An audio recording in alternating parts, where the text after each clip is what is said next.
ಬೀದರ್ ಲೋಕಸಭಾ ಕ್ಷೇತ್ರದ ಎಲ್ಲ ಮತದಾರ ಬಂಧುಗಳಿಗೆ ನನ್ನ ಅನಂತ ಶರಣಾರ್ಥಿಗಳು. ಆತ್ಮೀಯ ಬಂಧುಗಳೇ, ನಿನ್ನೆ ನಡೆದಂತ ಮತದಾನದಲ್ಲಿ ತಾವೆಲ್ಲರೂ ಅತ್ಯಂತ ಸಕ್ರಿಯವಾಗಿ ಭಾಗವಹಿಸಿದ್ದೀರಿ. ಉರಿ ಬಿಸಿಲಿನಲ್ಲೂ ಇವತ್ತು ಮನೆಯಿಂದ ಹೊರಗಡೆ ಬಂದು ನಮ್ಮ ಹಿರಿಯ ನಾಗರಿಕರು, ತಂದೆಯರು, ತಾಯಿಗಳು, ಮಹಿಳೆಯರು, ಇವತ್ತು ಯುವಕರು, ವಿಶೇಷ ಚೇತನರು ಸಹಿತ ಬಂದು ಮತದಾನ ಮಾಡಿದ್ದಾರೆ. ಇವತ್ತು ನಿರ್ಭಡೆಯಿಂದ, ನಿರ್ಭೀತಿಯಿಂದ ಯಾವುದೇ ಅಹಿತಕರ ಘಟನೆ ಆಗದೆ ಚುನಾವಣೆ ನಡೆದಿದೆ.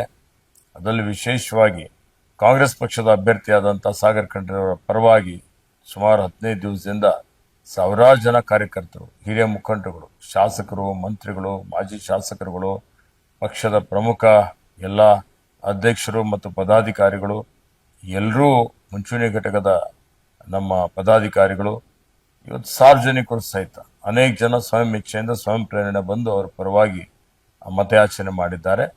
ಅವರೆಲ್ಲರಿಗೆ ಹಾಗೂ ಮತದಾರ ಬಂಧುಗಳಿಗೆ ನನ್ನ ಪರವಾಗಿ, ನಮ್ಮ ಪಕ್ಷದ ಪರವಾಗಿ ಧನ್ಯವಾದಗಳನ್ನು ಅರ್ಪಿಸುತ್ತೇನೆ. ಧನ್ಯವಾದ.